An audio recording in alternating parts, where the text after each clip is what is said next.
Thank you. So, it's okay. Thanks. It's a great pleasure to be here, and thank organizers for inviting me to give a talk today. Okay. So we are try to try to make talk a little bit more general. Okay. So I start with So first, let me just recall a very rather classical theorem in the sense. So it's in many textbooks. So it's called a Bishop-Gromov volume comparison. So if you let M and G be a Riemannian manifold or dimension n, suppose a Ricci curvature bigger equal to 0, then you have this volume comparison. Namely, look at and geodesic ball of radius r, and then divide by r to n.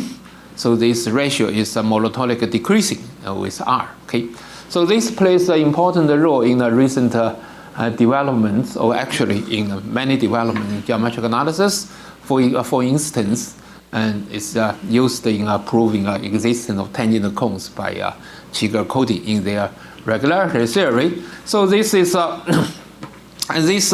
analytically, this volume comparison basically equivalent to this. If you look at R to be a distance function from a given point, x is any point in the M, then this is less equal to R in the sense of distributions, in a weak sense. Okay, so this is equivalent to a volume comparison. So it's we just put it in a more geometric way, but it's analytically it's just same as these things here. So this I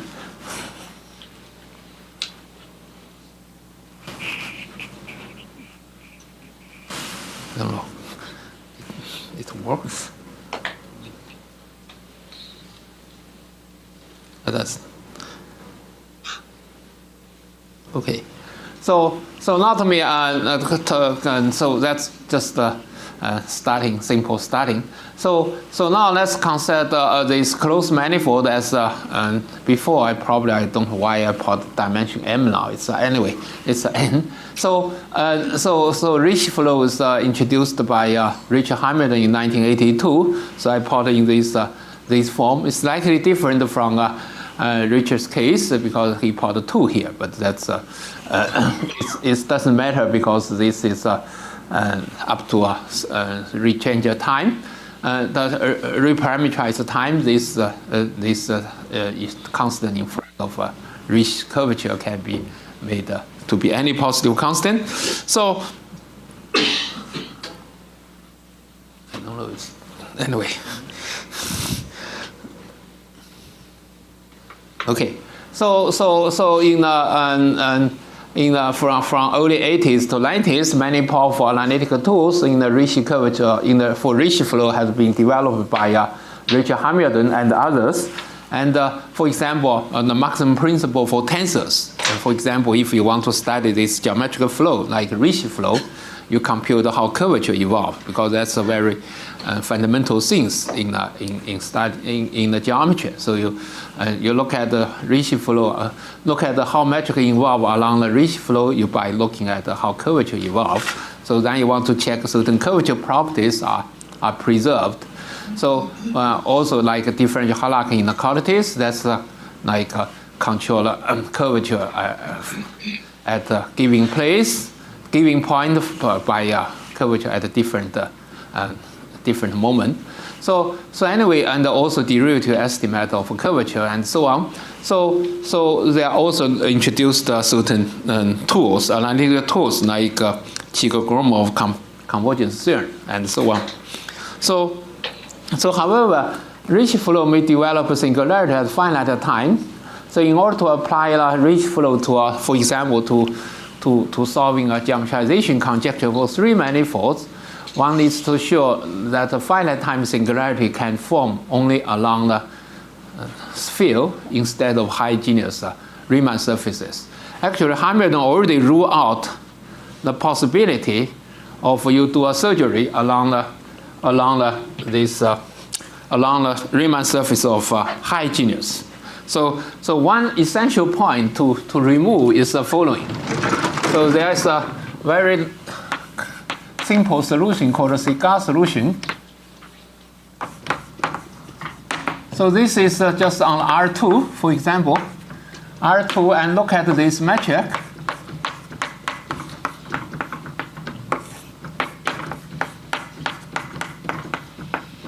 Of course, this metric does not depend on T. It's a static metric. But what you can do is you look at this metric. This suppose this G, and the reach of this G you compute is equal to a Hessian of F equal to 0, where F is minus log of 1 plus square plus y square. Okay, so this is this metric satisfies this equation.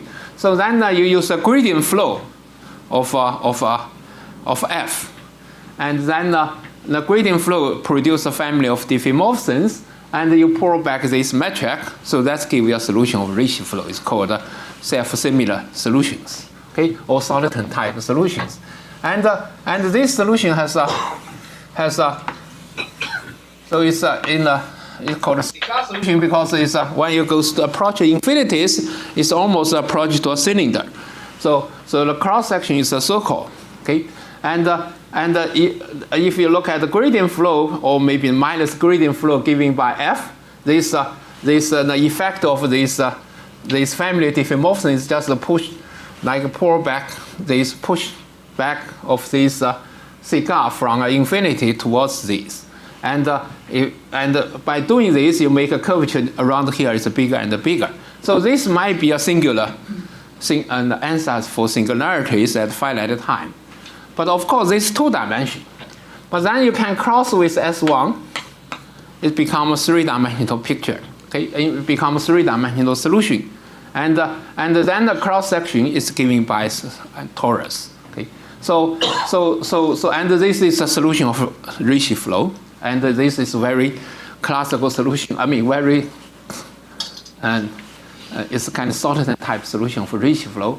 So you basically, for a long time, you try to remove this to disprove this solution cannot be as answers for finite time singularity for Ricci flow, starting on a closed manifold. Of course, this is on a non-compact manifold.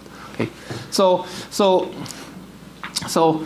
this is for this program, or this Hamilton's program for solving a geometrization conjecture. This is a crucial point because if this solution can be a finite time singularities, or can be model of finite time singularities, and this approach fails because we know for any three manifold, if you how do I say, you start with S3. You take out some link and look at do surgery along this tubular lambda of the link. You can get any three manifold. Okay, so doing a surgery along the tori, basically you cannot say anything about topology. So this is a crucial thing to prove. This cannot occur as a finite time singularities. So that's what the breakthrough Perelman did in 2002. So to prove this, he needs this so-called volume comparison theorem, okay, or volume estimate, as he phrased as a so-called non-collapsing estimate, okay. So Perelman has two versions of this no local collapsing theorem, which was derived by monotonicity of either entropy or reduced volume, two things. So the first one, and the statement is a bit easy. So it basically says if M is closed, if you have finite time singularity along the flow, then this flow is not locally non-collapsing. So by that we mean the following things. Okay, the statement of theorem is short, but you have to phrase this. So this means if it is locally collapsing means what? If we means if there's a sequence of time goes to this capital T, if the sequence of metrics, a sequence of metric balls at the time tk, such that they don't worry about these things. This is just kind of keep certain scaling things. And if a curvature is bounded at this scale, then the volume goes to 0. Okay, so this is a typical collapsing case, because if you look at this solution here, as xy goes to infinity, this is almost like this metric. This is like cylinder metric. So cylinder metric is flat, and so this actually goes to flat exponentially, and yet the volume is not like Euclidean, because cylinder the volume is if you look at the ball of radius r is linear, is at order of linear r. So it's if you're shrinking this r at certain scale, this is a collapsing case. So this is if you take xk goes to infinity, this is actual collapsing case. So these paramount things exactly can be used to exclude this. Okay, and actually the proof of this used the so-called entropy things. So this theorem was proved by using a monotonicity of so-called entropy. So to recall what is entropy, we first recall the functional he introduced. So this is functional, okay, and that has a different form. So if I set u to be this form, and then you get the same functional in a different form. So if you look at this is this thing functional bounded from below exactly means you have a log Sobolev inequalities. Okay, and another way to say that is actually you can look at just on the Euclidean space or Rm. Okay, if you look at Rm on the Euclidean space, the heat kernel, standard heat kernel is the minimum of these functionals. Okay, these functionals. So then you can define the entropy, namely you fix the metric G, and you fix this constant, this parameter here. Then you minimize among the like finding eigenfunctions, eigenvalues. You minimize them among all these u with these normalizations. Then you get this entropy. Okay, and the key things he proved is this is non-decreasing along the Ricci flow, non-decreasing along. And then once you have this fact, it's basically a one-page proof to prove this is a non-collapsing theory. Okay, or maybe 2 pages. I think 1 page is enough for this original form. If 2 pages, you can weaken the curvature assumption. So which he didn't write in his paper. He communicated when he was visiting MIT. So anyway, so it's this factor. It was used to prove this theorem. I guess I have to come here to turn page back. So basically proved. To prove this theorem, then you can use this to rule out the possibility of this. Okay, so then the finite time singularity, he because of this, he assured all the surgery are done along S2s, along the topological S2s, or Z2 quotient of S2s. So okay, so this is the first version of that. So there is a second version he used. And it's this one looks longer, so maybe I draw a picture. So it's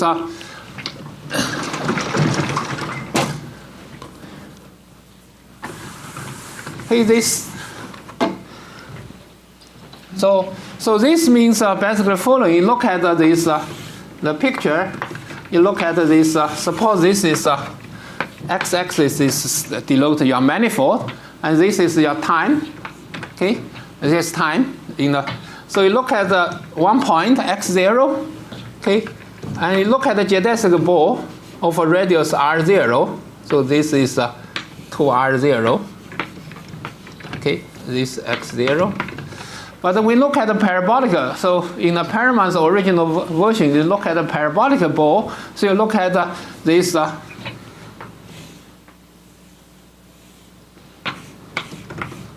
Okay, so this is R0 square. So everything estimated should be scaling invariant. So we plot that's why we plot these scales here. So it's like a curvature is bounded like this. All the time goes to R0 square in comparable to radius. So then you look at here. Okay, so you look at another point which is pretty far, maybe from this x0. So this might be so that's from here to here might be A R0 order. So A could be very big. Okay, giving. So you look at a different point, and they look at the geodesic ball, the parabolic balls here. So you want to compare the, say, compare the volume of this geodesic ball. So this is radius r here. Okay, radius r here, and how do I say? So I want to estimate the volume of ball here from below by the order of r to n. Okay, so but you need some conditions. So the condition here is initially you have the condition in this ball. You have two things. The curvature is at this order, and the second thing, the volume is bounded from below. Okay, so volume at initially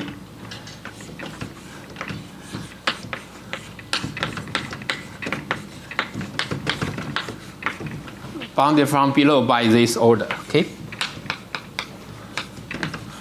Okay. So it cannot be the initial volume cannot be too small.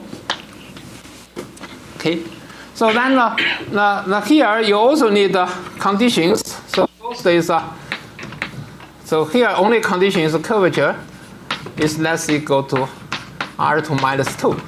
Okay, R2 minus 2. So that's but this is on the ball of geodesic ball of this order. So this is R0, and this is this whole is R squared. The length, the size of this all time interval is R squared order. Okay, so then the conclusion is non-collapsing. So namely this ball here of G at R0 square at a different time is at least some kappa, some constant of R to n. I guess I used m here, sorry. Okay, I probably changed the, okay, so I guess n is m here, sorry. So this is basically Paraman's second theorem. And this theorem looks longer than before, but this has, maybe I'll tell you a difference. The second non-collapsing theorem, this is the one I just stated, was proved by using a monotonicity of reduced volume. I want to say about the reduced volume here, it's kind of like a parabolic version of volume, okay? And since I want to use that later, okay?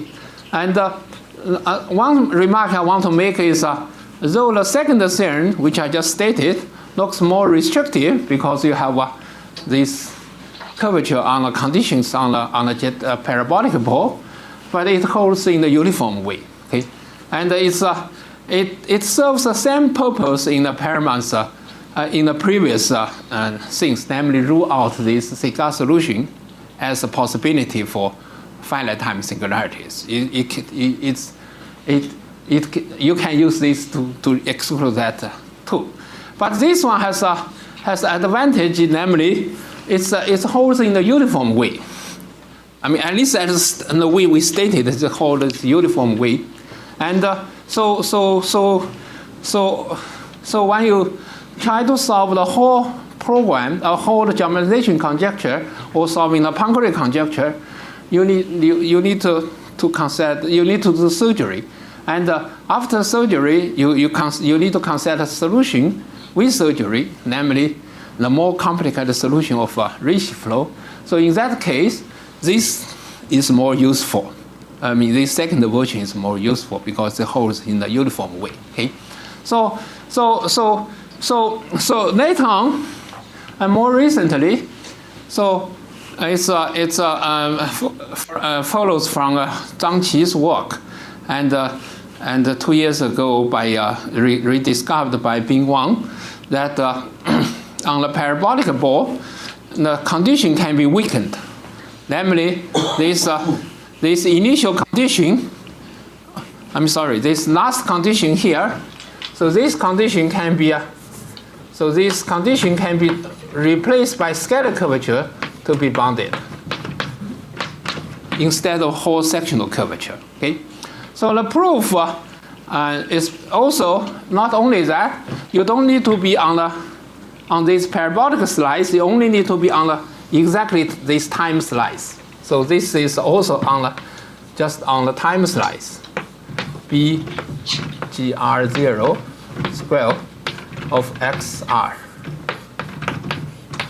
Instead of here is a parabolic region. Okay, and the proof, what they did. Sorry. No, I guess let me just mention. I didn't write down. So the proof they used is they used the W function again. So the proof here in this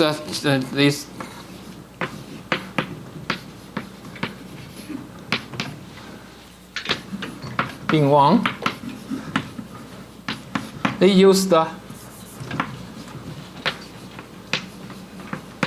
local entropy.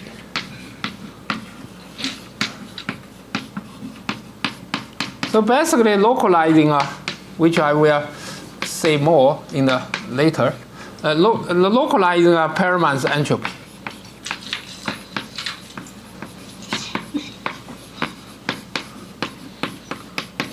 Okay, so it's different proof, but still using these tools. So what is our theorem? So early last year, we proved this theorem. So what we improved is just the following.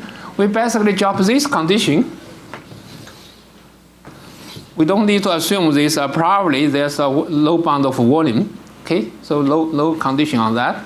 And also, we replace this, just by Ricci curve. And this turns out in application is very useful.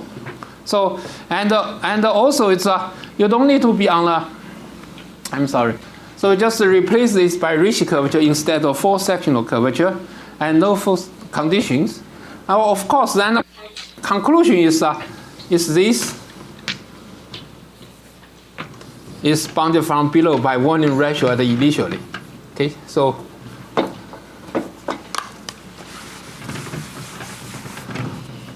G0 of X0 R0 of R0M. Okay, so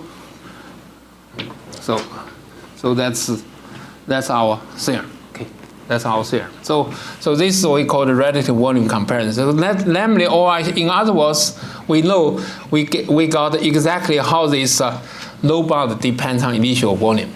I mean, it's in the right scale. Okay, so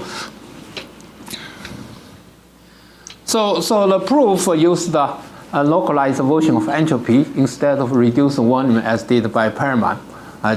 Okay, so clearly our theorem generalizes Perelman's theorem since we do not assume any low bound on the volume of initial matrix. Okay, so the initial matrix may collapse, but we can still bound how the volume goes at a later time. Okay, so the constant here is kappa here can be made explicit, but it's not sharp, and the method we are using now, and we has no chance to getting a sharp kappa. Okay, so you might have must find more wonderful tools in order to get exactly kappa, which I don't know whether this precise kappa can exist. Certainly, it's what I try to say is still a question, because in a Bishop-Gromov,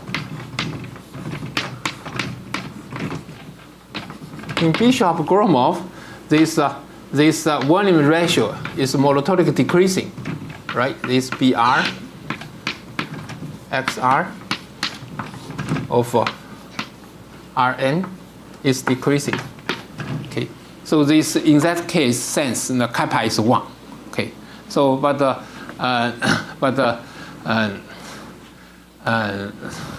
in the Ricci flow case, we don't have that. Okay, so before I go tell a little bit about the proof, let me tell you why we came to this. So I do believe this relative volume comparison theory should have more applications, but this is one application I show you. Okay, so because this there are still many questions left for Ricci flow. For example, even though we know the three-dimensional case, the finite time surgery is done along S2 topologically, but we still don't know exactly how this finite time singularity is formed, or say is there a canonical model for finite time singularities. So whether this finite time singularity distance to a singular point is finite or not. Okay, so that's something we can still one can still study. Okay, so but I want to give an application which is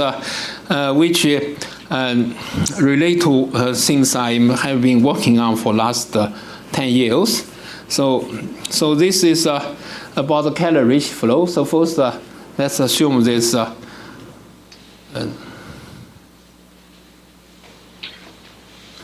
Oh, sorry. What is?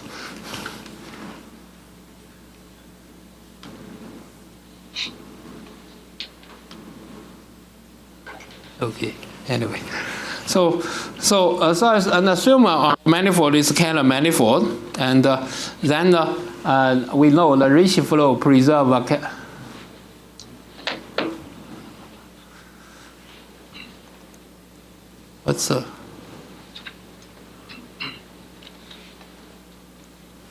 so Ricci flow preserve these Kellerian conditions, so you get Ricci flow. So this is the exact original flow. Okay, so only write in terms of Keller form. Okay,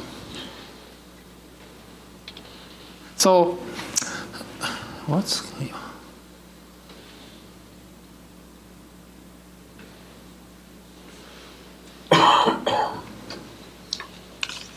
okay, anyway, so it was proved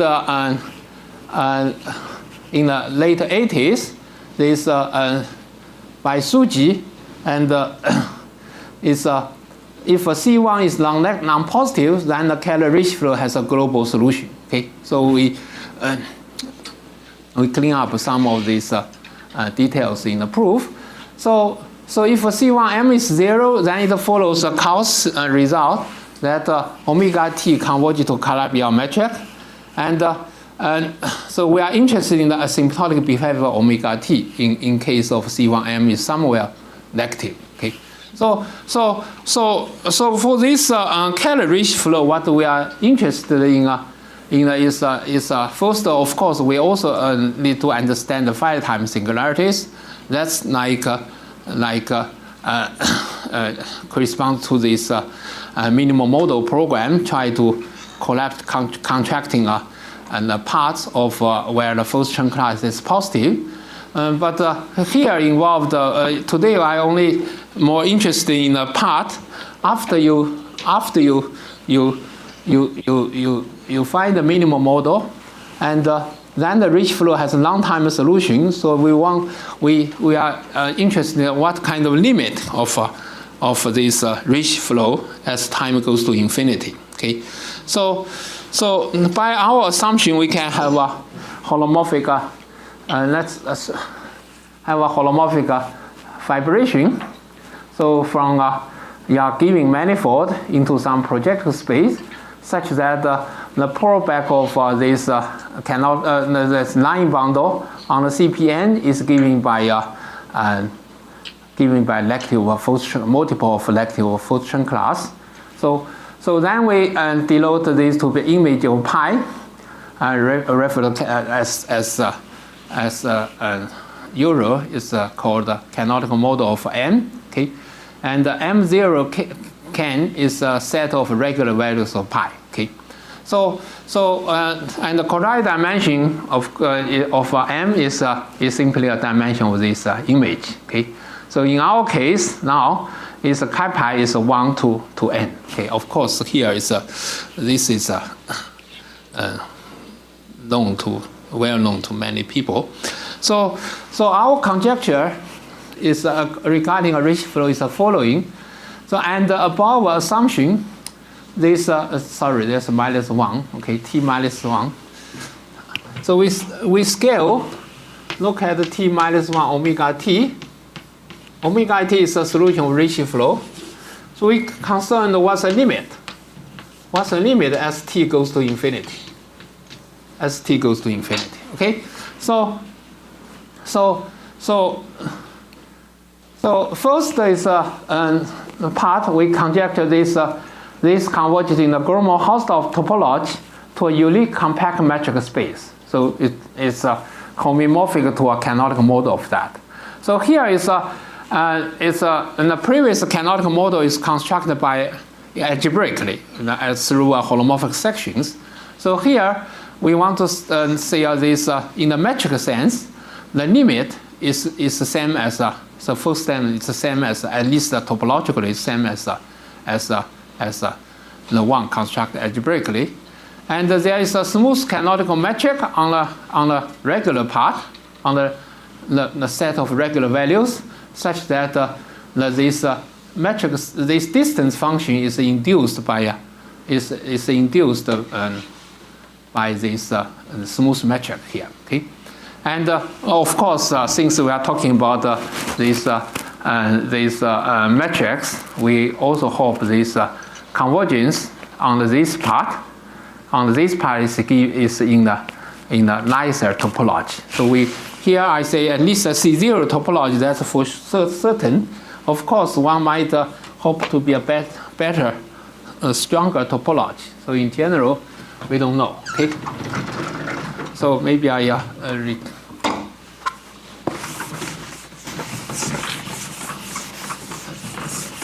Maybe a bit faster.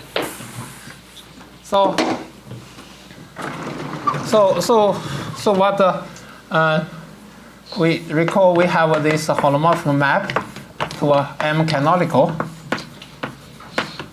Okay, and this I record here pi of a regular value of pi. Okay, and so of course this has a compact set. This has an open set M0 canonical. So I want to say on this part, convergence is actually more regular. It's more regular. Okay, so there have been many works on this conjecture.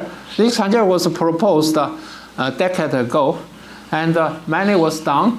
For example, it's if it's general type, then the chi pi, namely the quadratic dimension is n, then there is a canonical Cannon-Einstein metric, possibly singular. This was done before by Suji and also and myself with Zhang Zhou later on.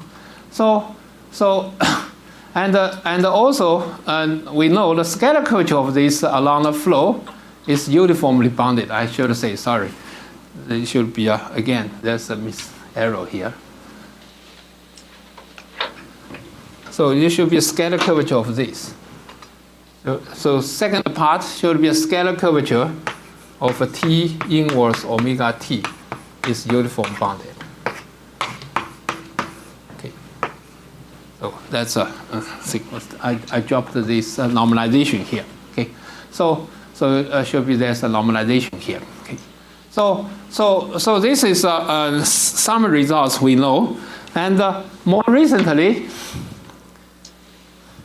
if M is of general type, Jiang Song proved this has a bounded diameter and its metric completion coincide with omega can. Okay, and this Bing Wang used this to prove a diameter is uniformly bounded along the Ricci flow, so it converges to a compact metric space. In the Gromov-Haus topology. So it remains to prove, so in the case of general type, it remains to prove Z is homomorphic to a M canonical. And this should be true, okay, should be done, but it's not probably in the written form.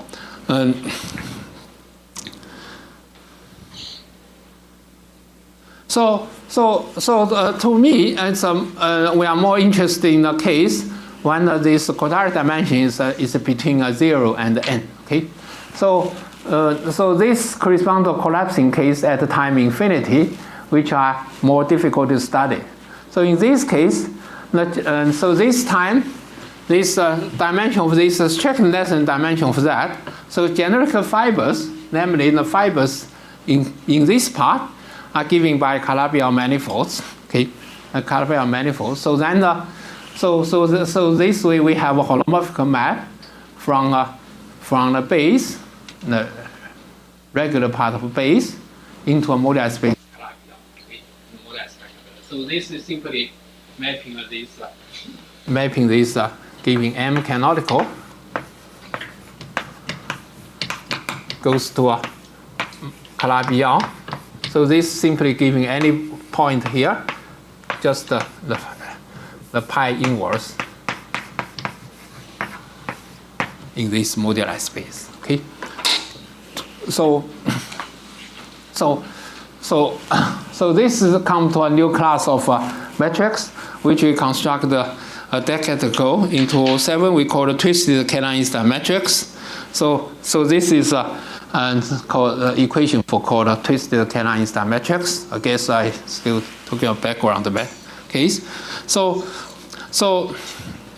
especially one case, when the lambda is -1, so this existing twisted Canaan-Einstein metrics can be reduced to solving these complex Monchampy equations. Maybe I just so it's very much like Aubin-Yau's theorem. Okay, but except we have a less regular right-hand side. And indeed, in a few years ago, Jiang Song and I solved this equation and proved that there is a unique twisted Canaan-Einstein metric on any canonical models. Okay. So moreover, we also proved this is up to scaling this Ricci flow converges to this canonical metric on this part. Okay,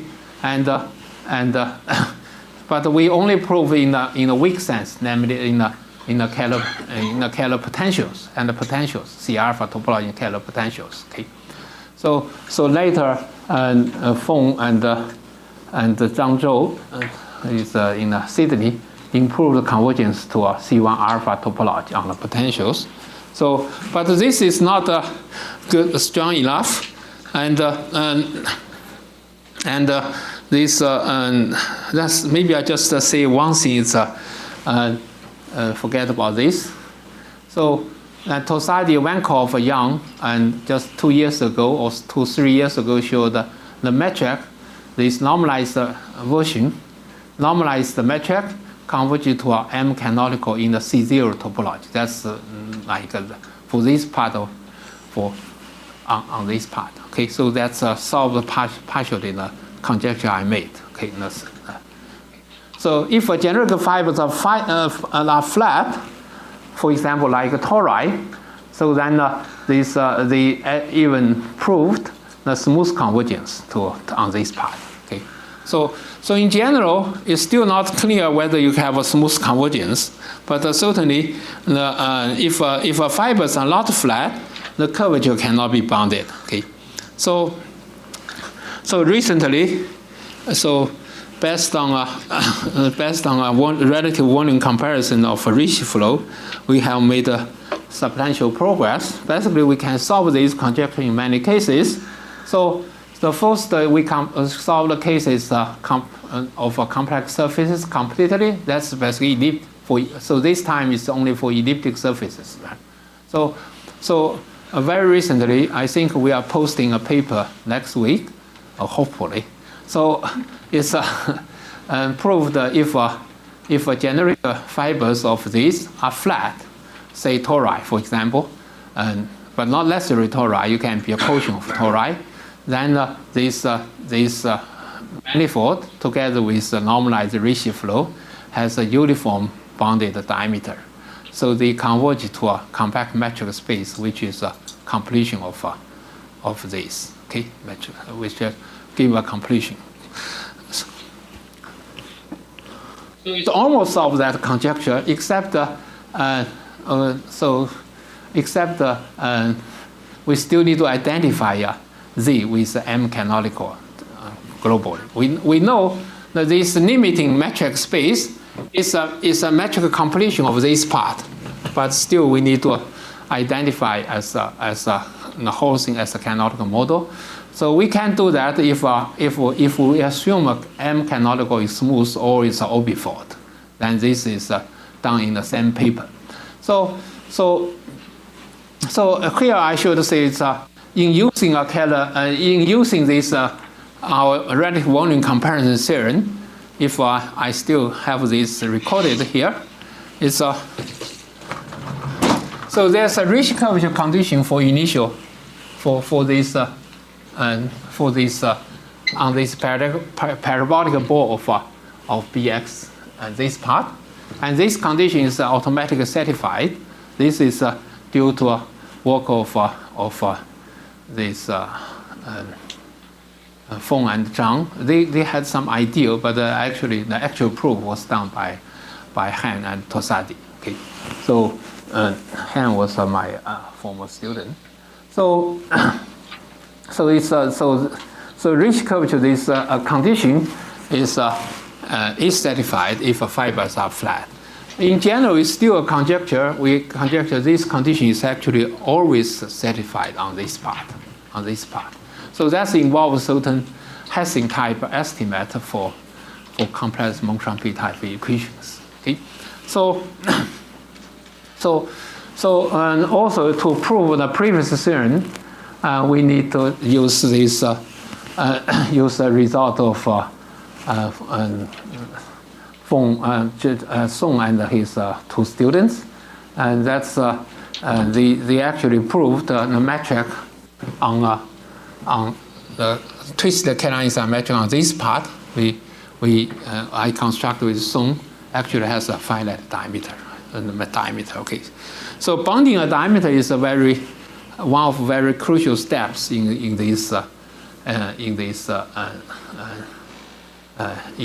studying this geometric convergence. Okay, so so maybe I say remarks on maybe I just skip this. So now let me say a few words about the proof for relative volume comparison. So first, let me recall this compact Riemannian manifold, okay, and recall this W functional, which I already said before, okay. And then we plot in this U in this form, so that's you get a different form of this volume comparison theorems. Not volume comparison. These W functionals, okay.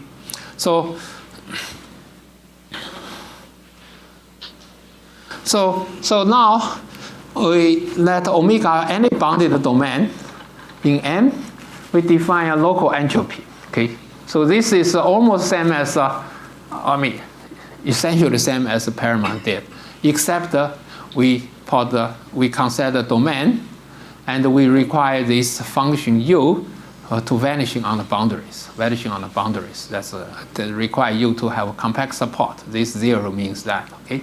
So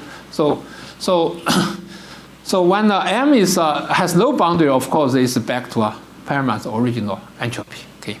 So what is and this local entropy already used by Zhang Qi and Bing Wang in their works. So what's our starting point? So we made the following observations. In some sense, it's not totally surprising because that's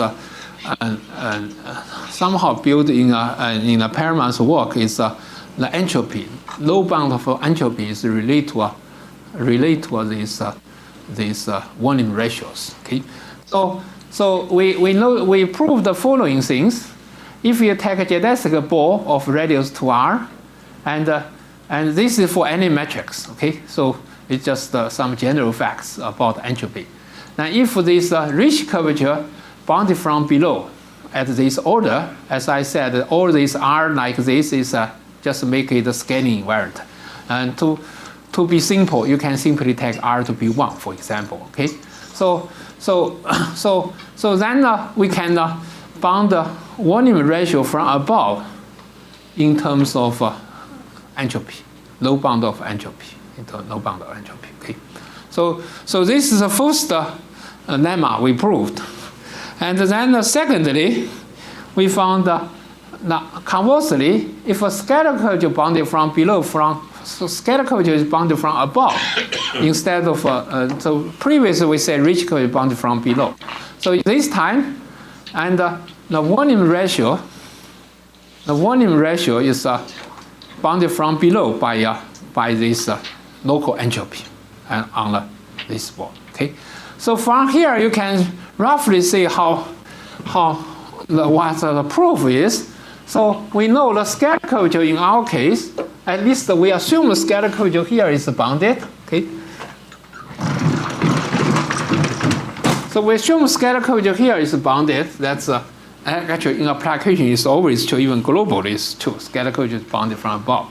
So we can so volume ratio here is bounded from below by entropy. By entropy. Okay, it's a little bit complicated. I have to plot this to take infimum of entropies in the certain time range. Okay, but anyway, roughly speaking, the volume here, volume ratio here is bounded from below by entropy, and then here, and volume ratio by previous theorem is bounded from above. That's this is time. The time here is after this. Okay, so then you think, okay, if in the Perelman case the entropy is monotonically increasing, right?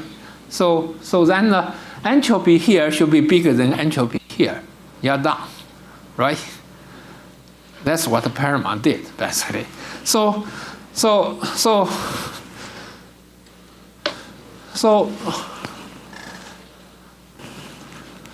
however, this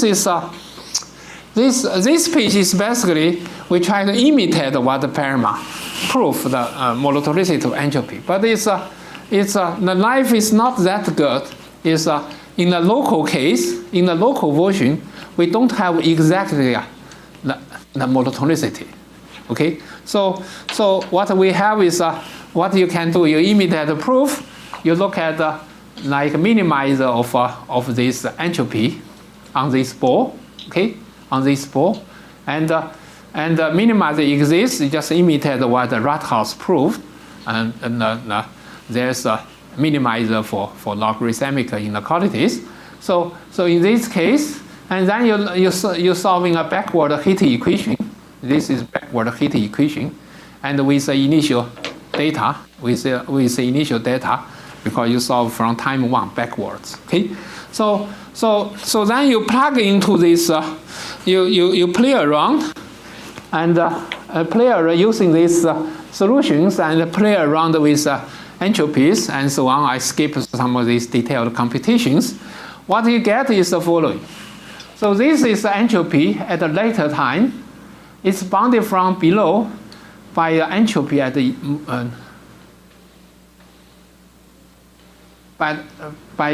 bounded from above. Sorry.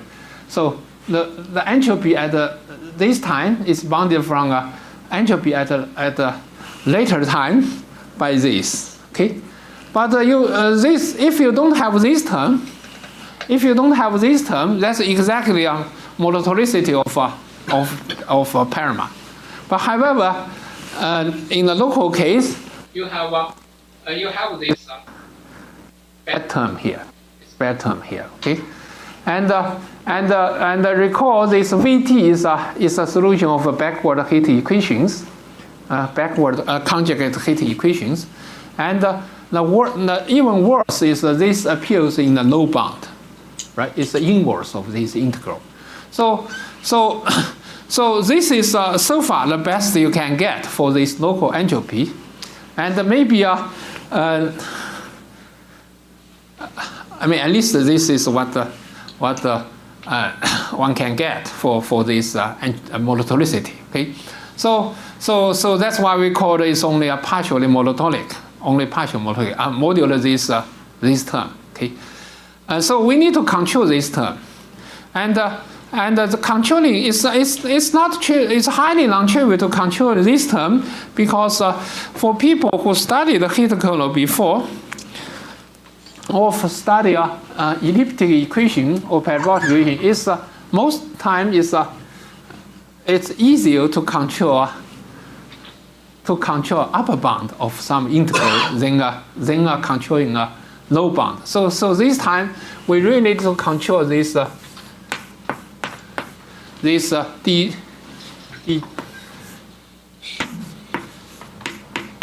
We need to control this from below. This region GT.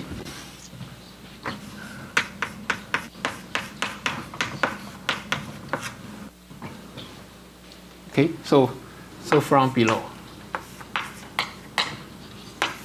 Okay, so this took us quite a bit of time to do that. So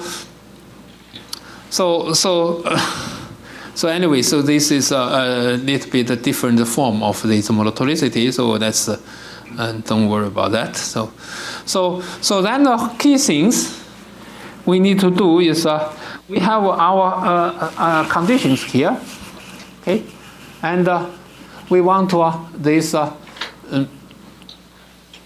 I guess this.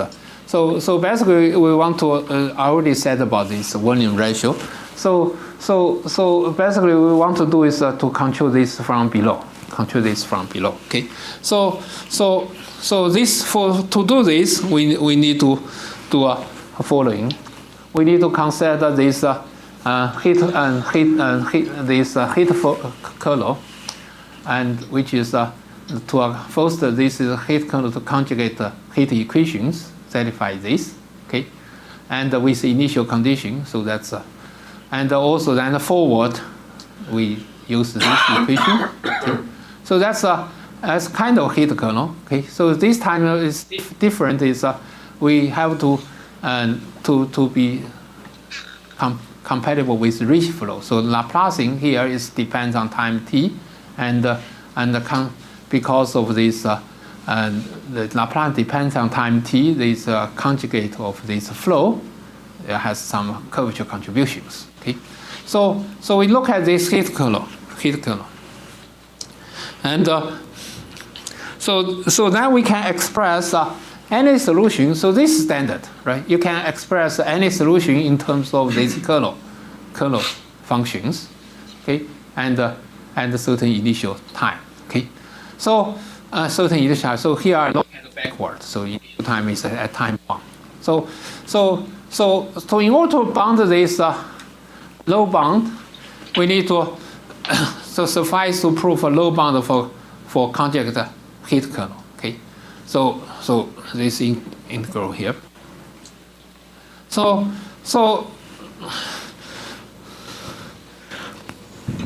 this is what we proved. Okay, technically we proved, and above assumptions, there's some time, and this heat kernel bounded from below by this volume here. Anyway, this probably is a little bit too technical. So let just indicate what we do. So we do have a lot of, in the geometric analysis, there are a lot of heat kernel estimate. But there are before it's just using the cases when for the Ricci flow for this, and this is some fixed metric, and the condition Ricci curvature is say bounded from positive. Okay, so we need to adapt those estimate to our case. And the estimate you get in the end is the same type, 1 over volume of the Euler square root. Pardon? Square root t. But the estimate you want to get in the end is the same type that you. Same type. 1 over volume of the Euler square root. The same type. Yes. Yeah, but it's because you don't have that kind of clean curvature conditions. The estimate is more technical, and yes, the scale is to be the same. Yes. Yeah. So first we basically first you do integral estimate, and what you do is you use the Li Yao and Qige Yao arguments. This is kind of comparison arguments. Basically, you want to look at the beginning. Remember, I erased this for volume comparison theorem. The Laplacian of distant functions bounded from above by n-1 over r. So there's a parabolic version of that. Of course, this time you don't have quite the curvature conditions as you assumed before, but you just pretend the Ricci flow. Look at the space-time, like it's more like a Ricci flat case or degenerate Ricci flat. It's make a kind of this comparison. Okay, so you have these kind of things, and only things here is a lot of these things here. The constant is kind of bad because in their case, because of curvature conditions, you have more precise constant over there. But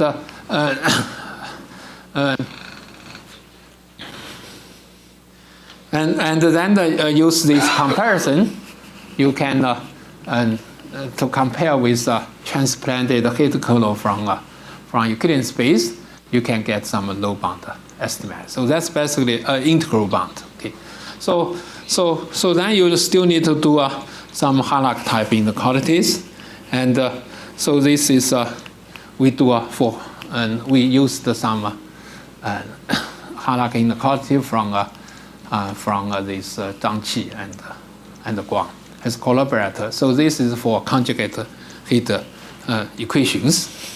So here is a Harnack inequality we used, and you see here is it's not optimum. So for example, here is right things here is it should be n over 2, m over 2 here. Okay, so it's not as good as in Li Yao's case. Hopefully later on you can get a better bound. But this is we found this is eventually is sufficient for us. So we then need to use this Harnack inequality to get a pointwise estimate. We need this first estimate this heat kernel when near the diagonal, when the xy is close to each other. So this basically use the previous Harnack inequalities. And then we estimate heat kernel when the xy are far from each other, are not close to each other.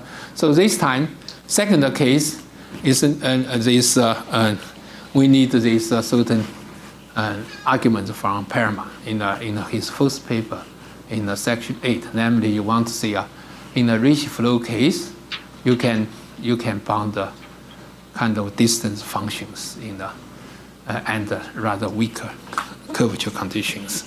So